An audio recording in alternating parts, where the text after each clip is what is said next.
చూడు, వారు మిమ్మును చూచి కర్ణపిశాచి గల వారి యొద్దకును కిచకిచలాడి గొణుగు మంత్రజ్ఞుల యొద్దకును వెళ్ళి విచారించుడని చెప్పున్నప్పుడు జనులు తమ దేవుని యొద్దనే విచారింపవద్దా? సజీవుల పక్షముగా చచ్చిన వారి యొద్దకు వెళ్ళదగునా? సజీవుల పక్షముగా చచ్చిన వారి యొద్దకు వెళ్ళదగునా? ఇప్పుడు దీన్ని బట్టి మీరు ఆలోచన చేయాలి. కర్ణపిశాచి తంత్రము అంటే చచ్చిన వారి యొక్క ఆత్మలను వెలికి తీసి వారి ఆత్మలను బయటకు పిలిచి వారి యొద్ద భూమి మీద బ్రతికున్న వారి జీవితంలో ఏం జరుగుతాయో తెలుసుకోవటానికి విచారించుట. ఆ ప్రక్రియనే కర్ణపిశాచి తంత్రము అంట. కర్ణం అంటే చెవి, పిశాచి అంటే దయ్యము. చెవి దయ్యం అన్నమాట. ఆ దయ్యానికి ఆ శక్తి ఉంది.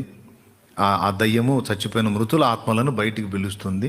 పిలిచిన దాన్ని బట్టి ఆ మాటలు మనం వాళ్ళ దగ్గర నుంచి కొంత ఇన్ఫర్మేషన్ మనం పొందొచ్చు అనే విద్యను అప్పట్లో లైన్లో ఉంచారన్నమాట. ఇప్పుడు కూడా సోది చెప్పించుకుంటారు కదా. వాళ్ళు ఎవరన్నా కుటుంబ సభ్యులు ఒకటి పోతే ఈ చెయ్యి ఇస్తారు. సోది చెప్పే వాళ్ళని పిలిచి చెయ్యి ఇచ్చి, అయ్యా సోది చెప్పంటే వాళ్ళు కాసేపు అది ఇదని వేడుకొని ఒక జీవి పోయింది మీ ఇంటి నుంచి అంటే వీళ్ళ పక్కన వాళ్ళు అడుగుతారు, ఏ జీవో అడుగు అని. ఆడజీవ మగజీవ అంటారు. అంటే రాజు అయితే గడ్డము, రంబ అయితే కమ్మ అంటాడు. నాకు తెలియదు, వాళ్ళే చెప్పారు అని. ఏమో చేతుంది, ఆయన పట్టుకుంటాడు. అక్కడ చిన్న బ్యాలెన్స్ ఉంది, ట్రిక్. చచ్చిపోయిన మనిషి ఎవరు వాళ్ళే చూపిస్తారంట. రాజు అయితే గడ్డము, రంభ అయితే కమ్మ. అంటే ఇక్కడ నుంచి ఆ చేతిని అలా తీసుకొని పోతా ఉన్నప్పుడు ఆటోమేటిక్గా వాళ్ళ ఇంట్లో మగ మనిషి పోయాడు అనుకో, ఆమె గడ్డం కట్టి తీసుకెళ్తే చేయిని.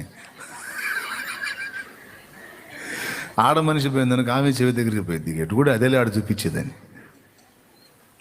ఈ సైకలాజికల్ ట్రిక్ ఇది. ఓకే, ఇక ఆమె తీసుకెళ్ళేది కదా, అక్కడ పెట్టేది కదా. కమ్మంటే అమ్మో ఆడ మనిషి అన్నాడు. ఇక వెంటనే ఏడుపు స్టార్ట్ అయింది. చెప్పేశాడు, ఆడ మనిషి అని చెప్పేశాడు. ఇంట్లో అమ్మాయి సంగతే చెప్పేశాడు, లేకపోతే అమ్మ సంగతే చెప్పేశాడని ఇక ఇక్కడ కళ్ళలో నీళ్లు స్టార్ట్ అవుతాయి. ఇక మొదలు పెడతాడు, ఇక నా జీవి ఇక్కడే తిరుగుతుంది, మీ చుట్టే తిరుగుతుంది, మీ ఇంటి చుట్టే తిరుగుతుంది, అటు తిరుగుతుంది, ఇటు తిరుగుతుంది అంటే ఎక్కడ తిరుగుతారా అమ్మ, ఎక్కడ తిరుగుతారా? ఇక గందరగోళం అయిపోతుంటారు అన్నమాట. మరి ఇన్ని రకాలుగా మిమ్మల్ని కాపాడినా, ఇన్నిసార్లు మిమ్మల్ని కాపాడినా, ఇంకా కాపాడుతా, నాకు ఇష్టమైనది చేయాలి మీరు, నాకు అది కావాలి ఇది కావాలని ఈ సోది చెప్పేవాడి కోరికలన్నీ అందులో పెట్టి ఆమె అడిగినట్టు అడిగి శుభ్రంగా స్వాహా చేసి బుర్ర తీసుకొని జంపు. ఇప్పటి తంతు అది. ఇప్పటి విద్యల్లో చాలా వరకు డూప్లికేట్ విద్యలు ఉన్నాయి.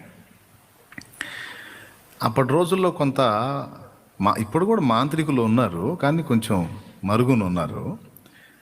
మంత్ర విద్యలు ఉన్నాయి, మాంత్రిక విద్యలు ఉన్నాయి, దయ్యపు విద్యలు ఉన్నాయి. ఎందుకంటే బైబిల్లో ఉంది క్లియర్గా. ఐగుప్తు శకునగాండ్రు చేసిన విద్యలు, మోషే చేసిన పనులు దాదాపు చాలా చేశారు వాళ్ళు కూడా. సరే, పాయింట్కి వద్దాం. ఈ కర్ణపిశాచి విద్య అనేది ఇశ్రాయేలు రాజ్యములో ఉండకూడదు. ఇది దేవుని ఆజ్ఞ. ఎవరెవరిని ఉండనీయకూడదు అని చెప్పాడో చూడండి. ద్వితీయోపదేశకాండం 18వ అధ్యాయం 10వ వచనంలో, తన కుమారునైనను కుమార్తెనైనను అగ్నిగుండము దాటించు వారిని, అంటే నరబలులు ఇచ్చేటువంటి వారిని, శకునము చెప్పు సోదగానిని, మేఘ శకునములను కానీ సర్పశకునములను కానీ చెప్పు వానిని, చిల్లంగి వానినైనను మాంత్రికునినైనను ఇంద్రజాలీకునినైనను కర్ణపిశాచిని అడుగువాన్నైనను దయ్యముల యొద్ద విచారణ చేయువాన్నైనను మీ మధ్య ఉండనీయకూడదు. ఇశ్రాయేలీయులకు మొదటి రాజైన సౌలు దేవుని ఆజ్ఞను అనుసరించి ఇశ్రాయేలు దేశములో ఈ వ్యక్తులు లేకుండా తరిమి కొట్టేశాడు. కొంతమంది ఏమో పక్క రాజ్యాలకు పరారైపోయారు ఈ విద్యలు తెలిసిన వాళ్ళు. కొంతమంది ఏమో ఉన్నారు కానీ ఆ విద్యలు మానేసుకొని సామాన్యులాగా బతుకుతున్నారు.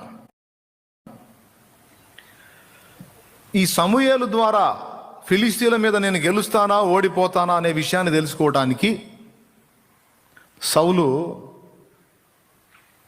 సమూయేలు ఆత్మను రప్పించడానికి కర్ణపిశాచి గల స్త్రీ ఎవరన్నా ఉందేమో విచారించండి అని తన దాసులకు సెలవిచ్చాడు. చూడండి, దైవ సేవకుడి దగ్గర విచారణ చేయటానికి దయ్యం దగ్గరకు పోతున్నాడు మనోడు. అప్పుడు ఏందోరు అనేటువంటి ప్రాంతంలో కర్ణపిశాచి గల స్త్రీ ఒక ఆమె ఉందని తెలిసింది సార్ అని వెంటనే ఎంక్వైరీ తెచ్చారు. మంచి కబుర్లు తేరు, కానీ ఇట్లాంటి దెయ్యపు మ్యాటర్లు మాత్రం భలే చూతారు. ఉచిత సలహాలు కొంతమంది, అక్కడ సోది చెప్పేవాళ్ళు ఉన్నారు, ఇక్కడ శృతి చెప్పేవాళ్ళు ఉన్నారు, అక్కడ అది చెప్పేవాళ్ళు, ఇక్కడ ఇది చెప్పేవాళ్ళు. ఈ బాగా అందిస్తారు. ఏందోర్లో కర్ణపిశాచి గల స్త్రీ ఉందనే మ్యాటరు తీసుకొచ్చారు. ఓహో, అట్లయితే నేను వెళ్తాను అక్కడికి. ఫిలిస్తీన్లు వచ్చి లైన్లో ఉన్నారు, యుద్ధానికి వెళ్ళాలా, ఉంటానో ఓడతానో అర్థం కావట్లేదు అన్నాడు. ఎందుకంటే ఆత్మ సౌలునే విడిచేశాడు. నువ్వేం చెప్పావు, శాలేమన్నా వదలడని చెప్పావు. ఆడు వదిలిపోయి వెళ్ళిపోయాడు. అయితే వినాలి, సౌలు ఆత్మ పరదైసులో ఉందా, పాతాళంలో ఉందా అన్న పాయింట్గా ఆన్సర్ చెప్తున్నాను. కర్ణపిశాచి దగ్గరికి, ఆ స్త్రీ దగ్గరికి వెళ్ళడానికి సౌలు గెటప్ మార్చుకున్నాడు. ఒరిజినల్ రాజు గెటప్ అయితే ఆమె అదురుపోయి ఆ విద్య ప్రదర్శించదని వేరే గెటప్ వేసుకొని పోయాడు. ముందు మనకు మ్యాటర్ కావాలని.